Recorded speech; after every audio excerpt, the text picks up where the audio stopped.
goods into the United States means dealing with U.S. Customs and Border Patrol, also known as CBP or Customs.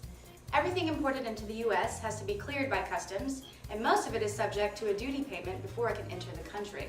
Since customs rules can be complicated, it pays to know what you're expected to do if you want to import goods into the United States. There are 5 major steps to importing goods into the U.S. The first is entry. When goods enter the country, the importer is responsible for filling out customs entry forms describing what the goods are and what they are most likely going to be used for. Individuals in the U.S. are allowed to perform their own customs clearance for personal or business items using their IRS business registration number or their Social Security number as their importer number.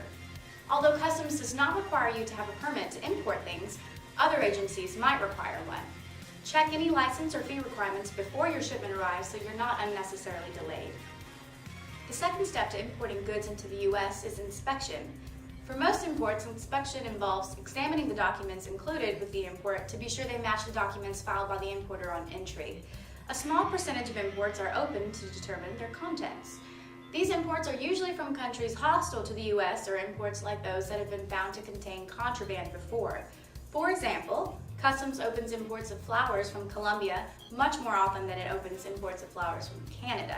This is because Colombian flower shipments contain illegal drugs much more frequently than Canadian flower shipments do. The third step to importing is appraisement. During appraisement, the importer declares the dutiable value of the import, and Customs appraises the import to see if the declared dutiable value is reasonable. As long as you base your declared value on the transaction price, or the price you actually paid for the import, Customs will usually accept your declared value as its appraisal. The fourth step to importing is classification.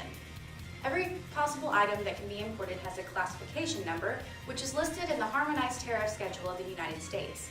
The classification number tells Customs what formula to use to calculate the duty owed on your import.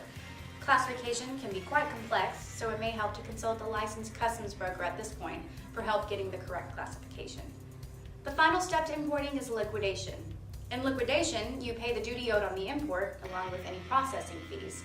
If the duty is a large amount, you may have to obtain a surety bond, which is a promise stating that a third party, the surety, will pay the duty and processing fees if you don't.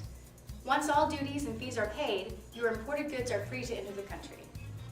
That's 3-Minute Law on importing goods into the U.S. Look for other topics of interest at 3minutelaw.com.